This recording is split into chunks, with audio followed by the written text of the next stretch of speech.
नाज़रीन, आज के इस वीडियो में एक खूबसूरत डिज़ाइन सीखते हैं।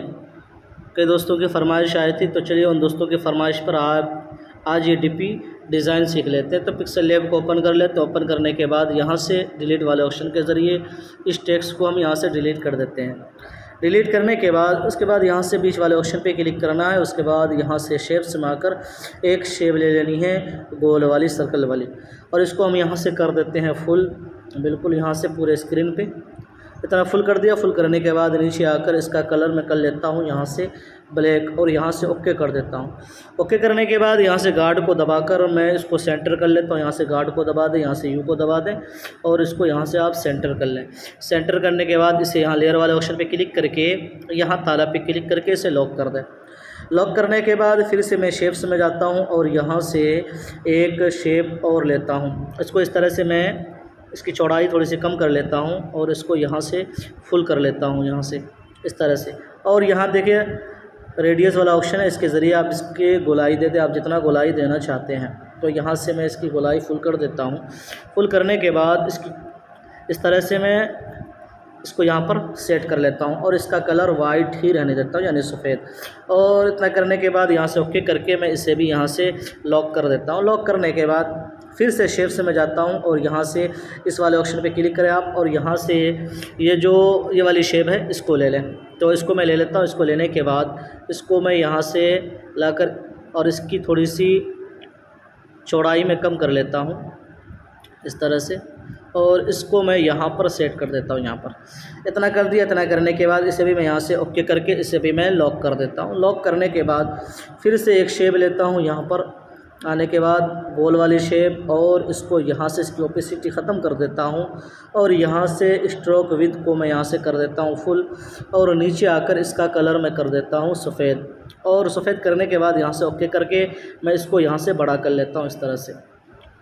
तो इस तरह से बड़ा कर लिया। बड़ा करने के बाद इतना बड़ा करने के बाद यहाँ से आप क्रॉप वाला ऑप्शन है, यहाँ पर आ जाएं और इसको आधा क्रॉप कर लें इस तरह से। इस तरह से क्रॉप करने के बाद यहाँ से ओके कर दें और इसको यहीं पर छोड़ दें। इतना करने के बाद इसको थोड़ा सा मैं क्रॉप कर लेता हूँ। इतना करने के बाद इसे भी आप लॉक कर दें। लॉक करने के बाद फिर से शेप से में आ जाएँ और यहाँ से एक शेप ले लें कुछ इस तरह से। ये शेप ले लिया मैंने। इसको लेने के बाद यहाँ से ओके कर देता हूँ और कलर में आकर इसका कलर मैं कर देता हूँ लाल, और ओके कर देता हूँ। ओके करने के बाद ये कॉपी वाला ऑप्शन है, कॉपी में आकर इसकी मैं एक दूसरी कॉपी ले लेता हूँ। उसके बाद इसको इसी के बराबर ला के मैं सेट कर देता हूँ, और उसके बाद यहाँ से पकड़कर इसको मैं कुछ इस तरह से घुमा देता हूँ, इस तरह से। इस तरह से घुमाने के बाद इन दोनों को जोड़ना है। तो जोड़ने के लिए यहाँ लेयर वाले ऑप्शन पे क्लिक करें और उसके बाद यहाँ पे क्लिक करें। यहाँ पे क्लिक करने के बाद इन दोनों को टिक मार के इस वाले ऑप्शन पे क्लिक करके यहाँ से आप ओके कर दें। जब आप ओके कर देंगे तो ये दोनों एक साथ जुड़ जाएगा। जुड़ने के बाद इसको यहाँ से पकड़कर थोड़ा सा इस तरह से घुमा दें, और घुमाने के बाद इसको मैं यहाँ पर सेट कर देता हूँ कुछ इस तरह से। तो इसको मैं गार्ड को एक बार इनेबल कर देता हूँ, ताकि कभी कभी गार्ड को हटाकर भी सेटिंग करनी पड़ती है। तो इसको मैं यहाँ पर सेट कर देता हूँ अच्छे से। यहाँ पर सेट करने के बाद ये कॉपी वाला ऑप्शन है, इसकी एक दूसरी कॉपी ले लेता हूँ और इसको मैं यहाँ पर ले आता हूँ। यहाँ पर इस तरफ मैं सेट कर देता हूँ। अब आराम से करें, मैं जल्दी में कर रहा हूँ। तो इतना करने के बाद अब हमें इन तीनों शेप को जोड़ना है। तो यहाँ लेयर वाले ऑप्शन पे क्लिक करें। उसके बाद सेम तरीका है जो पहले मैंने बताया। तो ये ऊपर वाली तीनों शेप को टिक मार के यहाँ से आपको जोड़ देना है। जोड़ने के बाद अब आप इरेज कलर में आ जाएं और इसका जो लाल कलर है इसको इरेज कर ले, इसे इनेबल कर दें, और यहाँ पेंसिल पे क्लिक करके इसको लाल कलर पे लाके छोड़ के इसे इनेबल कर दें। तो देखिए कुछ इस तरह से इसका कलर इरेज हो गया। और इसे आप चाहें तो फुल भी कर सकते हैं, लेकिन मैं यहाँ पर कर देता हूँ इसे 40 करने के बाद यहाँ से ओके कर देता हूँ। ओके करने के बाद इसे मैं थोड़ा सा नीचे लाकर इसको थोड़ा सा मैं छोटा कर लेता हूँ। पहले छोटा करने के बाद इसको मैं थोड़ा सा नीचे ले आता हूँ। यहाँ पर लाने के बाद इसको मैं कर देता हूँ यहाँ से लॉक करने के बाद अब आप इस वाली शेप को यहाँ से खोल दें। खोलने के बाद इसको आप थोड़ा सा इसको छोटा बड़ा करके यहाँ पर सेट कर लें कुछ इस तरह से।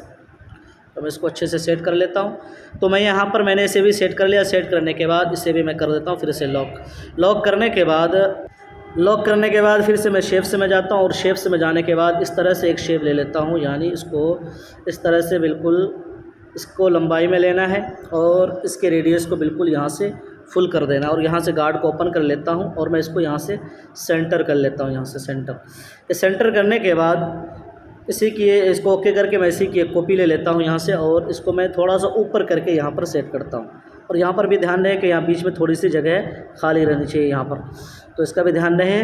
तो इसको मैं यहाँ से इसको थोड़ा सा ऊपर कर दिया, उसके बाद फिर से इसकी एक कॉपी ले लिया और इसी के बराबर मैं इसको भी सेट कर देता हूँ यहाँ पर। देखिए तो कुछ इस तरह से मैंने इसको यहाँ पर सेट कर दिया है। सेट करने के बाद इसे भी मैं इन तीनों को भी मैं यहाँ से कर देता हूँ लॉक। लॉक करने के बाद फिर से मैं शेप से मैं जाता हूँ और फिर से यहाँ पर क्लिक करके फिर से ये जो आधा कटा हुआ शेप है इसको ले लेता हूँ। इसको लेने के बाद इसका कलर मैं कर देता हूँ यहाँ से ब्लैक। उसके बाद यहाँ से थोड़ा सा छोटा करके यहाँ से मैं ओके कर देता हूँ। ओके करने के बाद इसको मैं यहाँ से पकड़ कर इस तरह से घुमा देता हूँ। इस तरह से घुमाने के बाद इसको मैं यहाँ नीचे ले आता हूँ और इसको और थोड़ा सा मैं छोटा कर लेता हूँ और इसको मैं यहाँ पर सेट कर दिया। और इसको मैं उठाकर नीचे ले आता हूँ, यानी इसके नीचे, ये वाली शेप के नीचे। तो मैं इसको नीचे लाने के लिए मैं इसको ऊपर कर देता हूँ। आसान तरीका ये है, इसको मैं ऊपर कर दिया। तो ऊपर करने के बाद अब आप देख सकते हैं कि ये नीचे चला गया। इतना करने के बाद इसे भी लॉक कर दिया। लॉक करने के बाद फिर से शेप से मैं जाएँ और यहाँ पर क्लिक करें और अब मैं ये वाली शेप लेने वाला हूँ, ये वाली शेप। तो मैं इसको ले लेता हूँ। इसको लेने के बाद इसको छोटा करके मैं इसको यहाँ पर सेट कर देता हूँ, यहाँ पर सेट कर देता हूँ। यहाँ पर सेट करने के बाद मैं यहाँ से ओके कर दिया, फिर से इसकी एक कॉपी ले लिया और इसको यहाँ पर सेट कर दिया। तो यहाँ पर इतना करने के बाद अब मैं इन सभी पर कर देता हूँ ताला लॉक। ताला लॉक करने के बाद अब यहाँ पर कुछ फूल वगैरह आपने देखा वो लगा हुआ था, तो मैं उसे लेकर आता हूँ। यहाँ से ए वाले ऑप्शन पे क्लिक करके यहाँ से टेक्स्ट में, यहाँ से एडिट में, और ये कीबोर्ड के अंदर सारी चीज़ें हैं, आप यहाँ से ले सकते हैं। इसके बारे में वीडियो बना रखी है, आप उसकी भी जानकारी ले सकते हैं। तो मैं ये वाले डिज़ाइन को ले लिया। उसके बाद लाने के बाद इसको मैं कर देता हूँ, पहले इसका कलर जो है वो ब्लैक कर देता हूँ। ब्लैक करने के बाद इसके साइज़ को थोड़ा सा मैं बढ़ा देता हूँ। बढ़ाने के बाद इसको यहाँ से पकड़ कर, आप देखें ये हाथ से नहीं आ रहा है, तो मैं इसके लिए ये वाले ऑप्शन का इस्तेमाल करने वाला हूँ। इस वाले ऑप्शन के ज़रिए मैं लाने वाला हूँ। तो मैं ले आता हूँ इसको अच्छे से आराम से। तो यहाँ पर आप देख सकते हैं कि मैंने ये इतना सेट कर दिया। सेट करने के बाद इन तीनों पर भी लॉक लगा देता। लॉक लगाने के बाद अब मैं यहाँ पर एक तहरीर लिख लेता हूँ इस जगह पर, और ये एक तहरीर यहाँ पर। तो मैं लिख लेता हूँ, तब तक वीडियो को पॉज कर देता हूँ। तो यहाँ पर आप देख सकते हैं कि मैंने यहाँ पर तहरीर लिख लिया है, my YouTube channel and Facebook page. उसके बाद यहाँ प्लीज़ सब्सक्राइब। इतना लिखने के बाद इन सभी को जोड़ देना है। तो जोड़ने का सेम तरीका जो पहले मैंने बताया है, तो मैं इन सभी को जोड़ देता हूँ। जोड़ने के बाद ओके करके जोड़ दिया। जोड़ने के बाद अब मैं यहाँ से बीच वाले ऑप्शन पे क्लिक करके कलर इरेज में आकर इसका कलर इरेज कर लेता हूँ और यहाँ से मैं फुल कर देता हूँ। तो अब आप देख सकते हैं कि कुछ इस तरह से मैंने इसका कलर इरेज कर लिया। अब यहाँ से मैं कर देता हूँ लॉक। लॉक करने के बाद अब यहाँ पर आप अपनी तहरीर लिख लें। तो चलिए मैं लिख लेता हूँ। तो नाज़रीन अब आप देख सकते हैं कि मैंने सारी तहरीर यहाँ पर लिख लिया है। यहाँ चैनल का नाम दे दिया, यहाँ अपना नाम दे दिया, यहाँ बिस्मिल्लाह शरीफ दे दिया, यहाँ उर्दू में चैनल का नाम दे दिया। तो ये सारी चीज़ें लिखने के बाद अब मैं इन सभी को फिर से एक साथ जोड़ देता हूँ। तो जोड़ने का सेम तरीक़ा है जो पहले मैंने बताया। अब ये जोड़ने के बाद अब हमें इसके ऊपर करना है कलर टेक्सचर। तो मैं कर लेता हूँ टेक्सचर वाला ऑप्शन के ज़रिए। तो ये कलर कर लिया। कलर करने के बाद अब मैं यहाँ 3D शेप में आकर इसका शेप 3D दे देता हूँ। जी हाँ, थोड़ा छोटा कर लिया मैं। उसके बाद यहाँ डेप्थ को मैं कर देता हूँ 3। इसके बाद डार्कन को मैं कर देता हूँ यहाँ से 85। ओके कर दिया। शेडो में आकर इसका शेडो एनेबल कर देता हूँ इस तरह से। उसके बाद यहाँ से इम्बोज में आकर इसका इम्बोज कर देता हूँ ताकि देखने में खूबसूरत लगे। तो इम्बोज आप चाहे तो इधर भी कर सकते हैं या इधर बिल्कुल बेवल को ज़ीरो कर दें।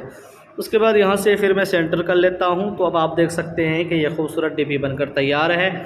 इसको मैं यहाँ से लॉक कर देता हूँ। उसके बाद यहाँ शेप्स में आकर एक गोल शेप ले लेता हूँ इसके बराबर लेने के बाद फिर से टेक्सचर में आकर इसका वही कलर कर देता हूँ जो मैंने शेप डीपी में किया है। कलर ले लिया। लेने के बाद यहाँ से एनेबल कर देता हूँ। एनेबल करने के बाद इसका शेडो एनेबल कर देता हूँ, ब्लर को फुल। उसके बाद इसको मैं कर देता हूँ यहाँ से 2 बैक वाला ऑप्शन है पीछे।